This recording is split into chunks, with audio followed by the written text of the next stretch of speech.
What's up, everybody? So, I want to talk about my experience when I went to Houston in July of 2022. Um, I I arrived at Houston Greyhound bus station, and I was told that the people there could possibly help me to be able to get a bus ticket to go ahead and go to Mexico. um, I was just like, I didn't know how I was gonna get the ticket, but I was like, somebody's gotta help me get the money to get my bus tickets because my daughter is from Mexico and nobody was helping me to be able to get her certificate for born abroad so that I could get her papers to be able to get food and medical care, things like that, insurance and stuff like that. Like nobody was helping me, so I was like, okay, I'll just go back to Mexico because she was born here in Mexico. So I'm telling people my story. I'm like, my daughter is from Mexico. We're trying to go back. We don't have any friends. We don't have her family. Her family is in Mexico. We don't have anybody else. That's where we want to be. That's where she's from. And the people at the bus station said that there would be a car outside later. They help people to get bus tickets to where they need to go. And then later, I sat there and I waited and I looked for this car and I'm like, I don't see anybody out there. So I'm just sitting at the bus station all that day until late at night. And I'm like, well, I was told that somebody would help me get a bus ticket here. And they're like, well, you need to call the police. I'm gonna call the police to help me. So I called the police. I'm like, look, I'm stuck here at the bus station. I'm trying to get to where I need to go. I don't have any money. And, what are we gonna do? And there was like a lot of crazy stuff going on at the bus station. I'm not gonna go into all of those details. I'll save those for another day, for another story. I'm specifically gonna talk about what happened afterwards. The police that showed up for me finally, this one officer, his name was Officer Julius, and he was really determined to try to help me to get get to somewhere. Like he was talking to the people at the shelter, like, can you help her? She needs somewhere to stay and all this stuff. Like, he was like really trying to help me out. I was like, wow. But they said they were full. They wasn't able to take me in. And then they were like, well, I should just go. They dropped me off at a hospital. They dropped me off at I can't remember the name of that, Herman Hospital or something in Houston, right? And they told me to go in and check myself in, and I'm like, well, I don't know why the officers told me to check myself in. There's like, well, if you're not sick, you can't check yourself in. And I'm like, well, then I'll go sit outside because I don't know why they told me that. You know what I'm saying? Just listening to what the officer said. So what happened next is what I really want to talk about. So I walk out of the hospital, and there's a man. It's a white man, and he's screaming, "I'm blind. Can somebody please help me?" And I'm looking at him, I'm like, I just let him just sit here and scream like that. Like, I was like, I really don't want to be sitting out here listening to this man scream all night if I'm gonna be sitting outside. And he was saying something like calling on Jesus and stuff, and I was like, come on, I'll take you across the road, And when I touched his hand, I instantly felt something like, it felt like poison going into my fingers. And so I walked him to the bench away from where I was going to be sitting. I'm like, well, he's blind. He ain't going to know where I'm sitting at. And I just like went, and I had a lot of sanitizer, so I was prepared. I had put a lot of sanitizer on my hands until it finally, and did magic until it stopped feeling the way that it was feeling. Okay, so after I walked the man to the bench, I was walking over to where I was gonna sit down at, and I saw it was a cake. It was a piece of like buttercream pecan or something cake. Okay. And when I saw that cake, I immediately remembered my ex-husband, because he always eat cake. Like that's how I met him at a restaurant, and he wanted his cake first. You know what I'm saying? He eat his dessert first. Like that's why I married him, right? But and I saw the cake and I was like, oh my God, that's really giving me my ex-husband vibes right there. I'm looking at this cake and I'm like, why somebody got their cake right there? And I was like, I'm too tired to be throwing stuff away. You know what I'm saying? Like, I don't care if somebody think it's mine. I'm fixing to sit right here. It ain't my damn cake. I ain't touching it. That's all I was thinking the whole time. Like, it ain't my cake. I ain't picking it up. And so I set up my bags and stuff, and me and my daughter was getting ready to go to sleep on the bench outside of the hospital. And it's late at night. It's maybe 10, 11 o'clock at night. And, you know, it was really strange because there was a lot of other people outside. And it was like this really eerie feeling, like kind of like a graveyard feeling, like we were like spirits in the physical or something. Like I was seeing ghosts. That's how I felt. I felt like I was seeing fucking ghosts. The way that people moved, the way that people was looking, the way everything was just like really tranquil. The setting, and I'm like right here at the hospital. I'm like, oh my God. But I was just going. I live my life. You know what I'm saying? I don't let nothing stop me, right? But okay, so after I see this cake, I swear on my life, not even 30 minutes later, less than an hour for sure, I look over at the cake again. Keep in mind, I'm really tired. So I'm like, I just came from Montgomery to Houston. So Montgomery, Alabama to Houston, Texas. Yes? Nada? Okay. You playing? Okay. Okay, mi amor. So I look at the cake. The container been busted open, and the entire cake is gone. All you see is cream around the plastic, okay? And I have memories, like past life memories, of seeing my ex-husband, because he used to tell me, all I could hear is the way he used to say Houston. He says Houston. You know what I'm saying? Like, he talks different. And I'm like, that's all I can hear the whole time, like how he used to live in Houston. And I see him in my mind sitting there. I'm seeing like I was in my mind, I was seeing what was there that was not there. All I could see was this cake, but I could feel that he was there. And I was like, oh my God. Did he really? And I'm thinking to myself, did my ex-husband just eat this fucking cake in another dimension? And I'm looking at the cake that he ate. And this is what I'm thinking. I'm not lying not one bit when I tell you this. Maybe I look at I was like, okay, but I'm not picking it up. It's not my trash. I said, I don't know. I was thinking, did somebody come and eat this cake? Like, what happened? You know what I'm saying? Somebody came up behind me while I was closing my eyes and ate the cake and left the cake. I'm like, it just didn't make sense, right? Okay, but how about a little while later, that cake is closed back up, and there is another piece of cake in that container. And I'm looking at the container, and I'm like,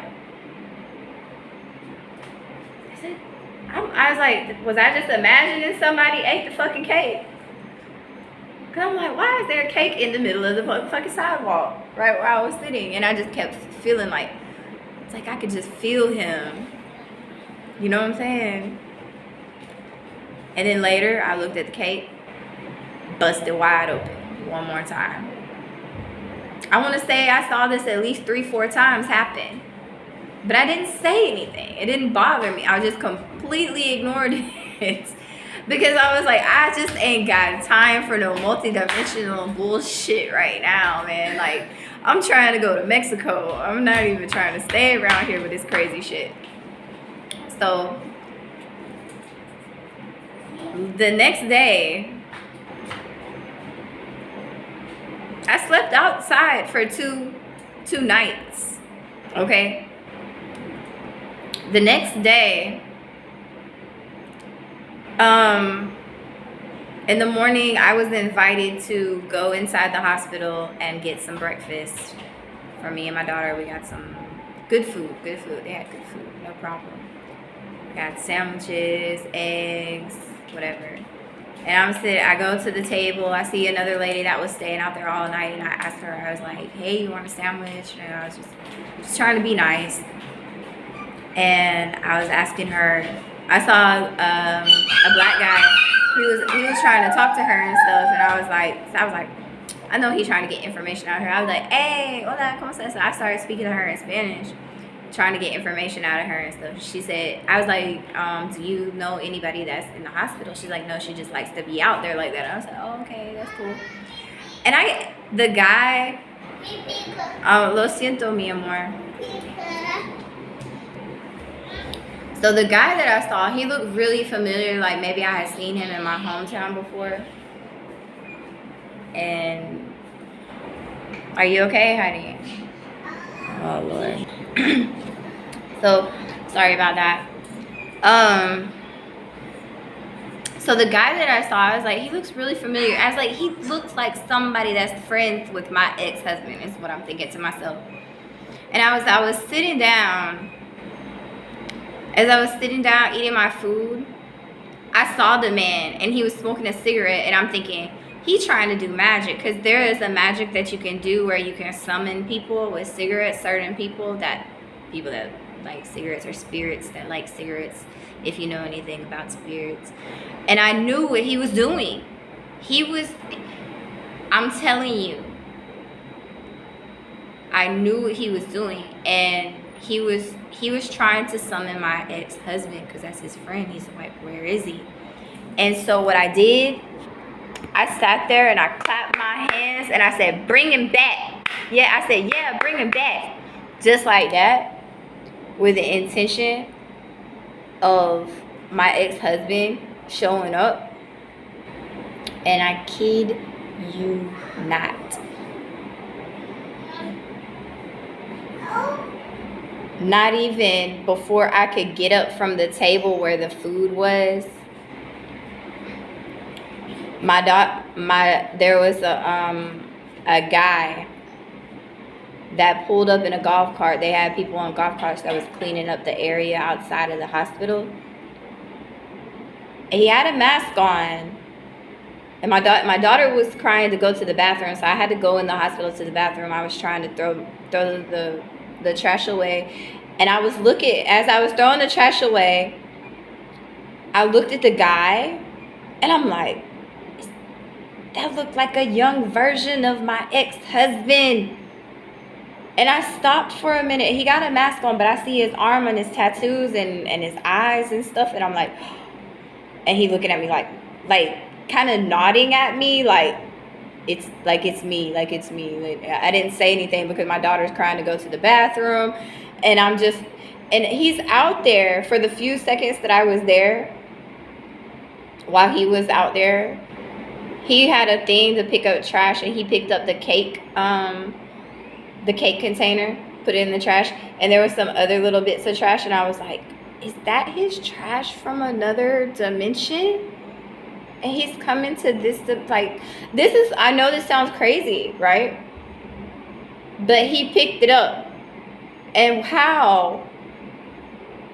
See, and earlier that day, the cake had did the same thing that day, the same thing it did that night. It was closed, it had a cake in it. And then I saw a squirrel come up to it, and I was like, did the squirrel eat the cake? You know what I'm saying? Like, I was like, there ain't no way a squirrel got that cake open. And then how would the cake have got there again, you know? But he threw it away, and he's looking at me. But I didn't say anything. I was like, I had on all my spiritual gear and stuff. And I'm like, I just walked in to go to the bathroom. When I came out, he was gone. And it was so crazy. Like, I had a picture of my son, like, right there. And that would have been his son. And the picture was there. And he was like, look, he's seen the picture. He's seen me.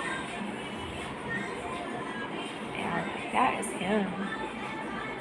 And I just had to share that. Like, that is the most sobering, like, the most I don't even say sobering. I was already sober. That was the most supernatural moment I ever had while being sober, is what I want to say. Like, I saw the cake, and then it wasn't there, and then it was, and then it wasn't, and then it was, maybe 4 or 5 times. You know what I'm saying? And I was thinking he was sitting there. Like, I could feel him sitting there. Like, in another dimension, there was something wrong with him. He was into something that was really dark, and it had a hold on him. And that's why he was there at that hospital. And I can see what was happening to him. And that the people were treating him, you know, like there was something wrong with him. But it was these chemicals that, you know what I'm saying? It could have been anything. He's got a lot of things going on. But yeah, I saw that, and I was there. And then later, the police came, and they were like, you need to go to the other hospital for children because we want to get your daughter checked because y'all been out. They said that y'all been out here for a couple of days, and they want to make sure that she's okay. I'm like, well, I didn't really understand it at first, but then I thought about it. There was a man that was in the hospital that was coming outside. He came outside 2 times to talk to me, and he didn't really need the wheelchair, but he was sitting in the wheelchair, and he was talking to me, and he was telling me that he sold drugs, he sold heroin and things like that. Like, I was a little nervous and stuff because I'm not about that life. But after the second time, he was telling me he was about to be released in about an hour. And so after he got done talking to me while he's sitting in the wheelchair, he gets up from the wheelchair and pushes the wheelchair inside, and I'm like, oh my God. Like, you know, I was like, I had really bad vibes from him. So I thought about that when the police said, you need to go to the other hospital. I was like, yeah. I said, this is my opportunity to, you know, do my angel magic and just disappear on his ass, because I was like trying to give him advice and talk to him and stuff because I was scared, a little scared. And so he thought he was going to see me and talk to me all night while I was out there. Like, I was looking into the future, and I was like, yeah, let's get out of here. I don't care what this crazy... The officer was being really hostile and stuff, and I was being really calm. I was like, look, we're going. We don't got to have an attitude, okay? I said I'm going to go. Let's go. You know, I know that she was trying to do something else, but I was already on my mission. And so check me out. When I go to the other hospital, the children's hospital, I have memories of being in that hospital. And I know that the girls that work there were really racist. They're at the Herman's Children's Hospital. They're really racist. The hospital that I was at is not the same as what you see on Google. I don't know where exactly they took me. When I Googled it, I said, no, this isn't where I was at all. I was at a very ugly place, and they had like bodies everywhere. It said Children's Hospital, but they had adults on the other side. The girls gave us a peanut butter and jelly sandwich. All they had was peanut butter and jelly sandwiches. I think they had a ham sandwich. Or, oh no, it's turkey or something. I don't know. They had little juices, Gatorades in a can. And that was all they had. And this is supposed to be an emergency room, right? So they gave us a peanut butter and jelly sandwich. My daughter doesn't really like bread, so I ate the part in the middle, and I was having these visions that the girls were doing something to the food, and I was like, God, please don't let it be true. But I took it upon myself to check it, because it's my job to check what these people are giving out, especially to children. I check it all. I don't care. And the next day, my vision went blurred. I could barely see from the time. The next day, the girl that works there, the nurse that works there, she was trying to call Salvation Army, all these different homeless places, trying to get me a place to go. I said, I'm trying to go to Mexico. We're supposed to be in Mexico. We're not trying to live here in Houston. We don't want to be here. I cannot get assistance for my daughter. And she called and checked all these things. I'm like, at first she was like, they can't pay for a ticket. And then later, so they didn't, I think it was Salvation Army or something that had paid for my ticket. She comes back with a paper with my ticket to go back to the Greyhound to go to from Houston to Mexico City. No, Houston to Monterrey or something. So yeah, Monterrey, because I remember I went to the same bus station that I left from one time. And it was just crazy. I couldn't see all the way from Houston to the border. Like, my vision was blurred, and I'm sitting there trying to do magic, trying to heal myself, praying to God, focusing on getting my optic nerve back to the way it's supposed to be. A lot of other things happened between the time that I left the hospital and I was outside of the hospital waiting to go. I'll save that for another story right there. But what I wanted to talk about here was basically just the cake incident. That was crazy. But so I just want you to know that anything can happen, anything possible. Don't believe these closed mind basic people. Like, they know the magic is real. They just don't want you to believe it's real. But when you see it with your own eyes, you don't have any other choice but to know it's real. Maybe they thought that it would make me go crazy to see that cake there and then not there. Right? But I mean, I feel things before I can see them. I feel it. But yeah. Anyway, that's my story about the cake.